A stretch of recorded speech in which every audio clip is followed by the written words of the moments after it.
കൊണ്ടുവന്ന ഏട്ടമീൻ നമുക്ക് കറി ഉണ്ടാക്കിയാലോ? എല്ലാവരും വായോ. ആദ്യം ഒരു മൺചട്ടി എടുക്കുക. അതിലേക്ക് തക്കാളി 2 ചെറുതായിട്ട് അരിഞ്ഞിടുക. അതിനു മുന്നേ കറിക്ക് ആവശ്യമായ പുളി പൊതിർത്ത് വെക്കേണ്ടതാണ്. അതിനുശേഷം തക്കാളി ചെറുതായിട്ട് അരിഞ്ഞിട്ട ചട്ടിയിലേക്ക് കല്ലുപ്പ്, ആവശ്യത്തിനുള്ള കല്ലുപ്പിടുക. അതിനുശേഷം ചെറിയ ഉള്ളി അരിഞ്ഞിടുക. പിന്നെ അത്യാവശ്യം പാകത്തിന് നമ്മുടെ എരിക്കനുസരിച്ച പറങ്കിപ്പൊടി, മഞ്ഞൾപ്പൊടി, മല്ലിപ്പൊടി, കുരുമുളക് പൊടി എല്ലാം ഇട്ടതിന് ശേഷം പുളി, നമ്മൾ നേരത്തെ പൊതിർത്ത് വെച്ച പുളി നന്നായിട്ട് പിഴിഞ്ഞ് ഈ ചട്ടിയിൽ ഇട്ട തക്കാളി ഇതിലൊക്കെ ഇട്ടതിലേക്ക് ഒഴിക്കുക. അതിനുശേഷം കൈ കൊണ്ട് നന്നായി ഞെരടുക. കൈ കൊണ്ട് നന്നായി ഞെരടിയതിന് ശേഷം ഉപ്പും എല്ലാം പാകത്തിനിട്ട് ഞെരടിയതിന് ശേഷം കുറച്ച് വെള്ളമൊക്കെ ഒഴിച്ച് കറി തിളപ്പിക്കാൻ വെക്കുക. ഗ്യാസ് അടുപ്പ് കത്തിച്ചതിന് ശേഷം കറി നന്നായി ഒന്ന് തിളയ്ക്കട്ടെ. തിളച്ചതിന് ശേഷം നമുക്ക് മീൻ കഷ്ണം അതിലേക്ക് ചേർക്കാം. ഈ മീൻ ചെറുതായി നടുകയെ ഒന്ന് കഷ്ണം കഴിക്കേണ്ടതാണ്. എന്നാലും ഉപ്പും എരിവൊക്കെ നന്നായിട്ട് പിടിക്കും. കറി നന്നായി വെട്ടിത്തിളക്കണം. മീൻ കഷ്ണങ്ങൾ ചെറുതായി കണ്ടിച്ചാൽ മാത്രമേ ഉപ്പും എരിവൊക്കെ നന്നായി പിടിക്കും. മീൻ കഷ്ണങ്ങൾ മസാല ഇട്ട് പെരക്കി വെക്കണമെന്നില്ല. കറി ചെറുതായി വന്ന് തുടങ്ങിയിട്ടുണ്ട്.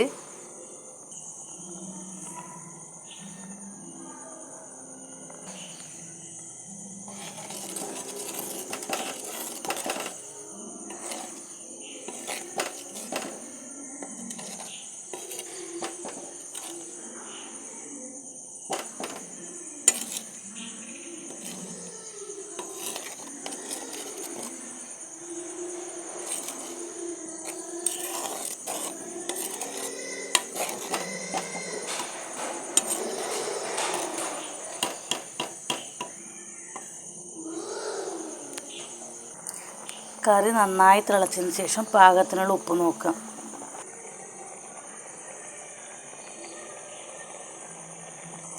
ഇനി മീൻ കഷ്ണങ്ങൾ ഓരോന്നായി കറിയിലേക്ക് ഇടുക.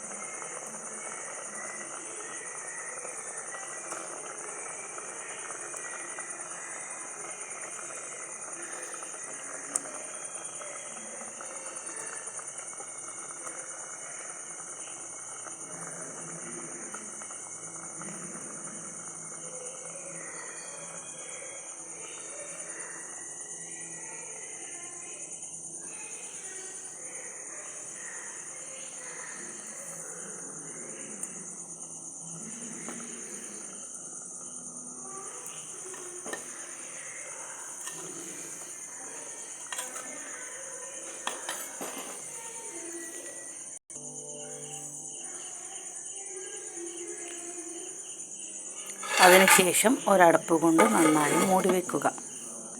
പിന്നീട് ഗ്യാസിൻ്റെ തീ സ്ലിം മോഷയിൽ വെക്കുക.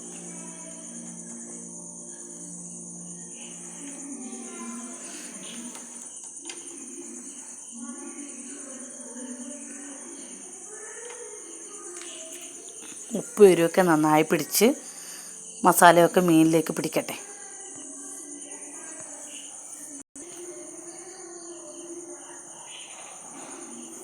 ഏട്ടമീനിൻ്റെ കുറച്ച് മുട്ടകൾ കിട്ടിയിട്ടുണ്ട്. അതും കൂടെ നമുക്ക് കറിയിലോട്ട് ഇടാം.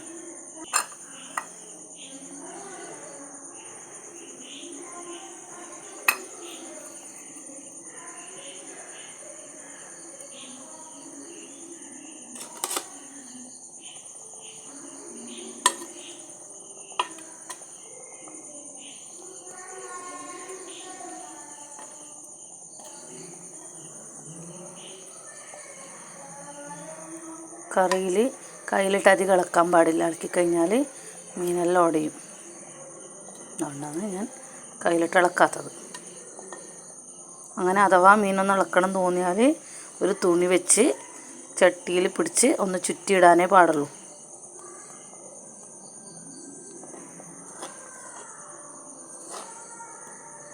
ഞാൻ ഒറ്റയ്ക്ക് വീഡിയോ ചെയ്യുന്നതുകൊണ്ടാണ്, ഇല്ലെങ്കിൽ എടുക്കുന്നുണ്ടായില്ലെങ്കിൽ ഞാനിപ്പം വേറെ ആരെങ്കിലും ചെയ്തു തരുന്നതെന്ന് നിങ്ങൾക്ക് ചുറ്റുന്നൊക്കെ കാണിച്ചു തരായിരുന്നു. അതിപ്പോൾ ഒറ്റയ്ക്കായതുകൊണ്ടാവുന്നില്ല, അതാണ്.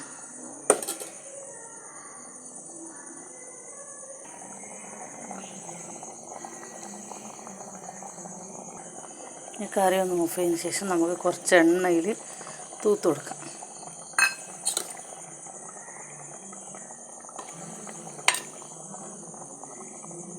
എണ്ണ തൂത്ത് കൊടുത്തതിന് ശേഷം അങ്ങനെ ഇളക്കാൻ പാടില്ല. ഇളക്കിക്കഴിഞ്ഞാൽ ഏത് മീനായാലും ഇളക്കിക്കഴിഞ്ഞാൽ ഉടയും. അപ്പോൾ ഇങ്ങനെ മുളന്നിങ്ങനെ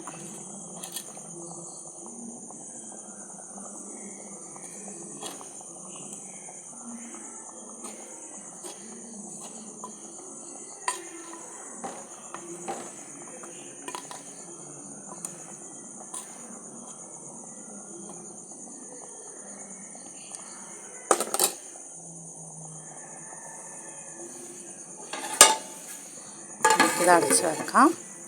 ഓക്കേ.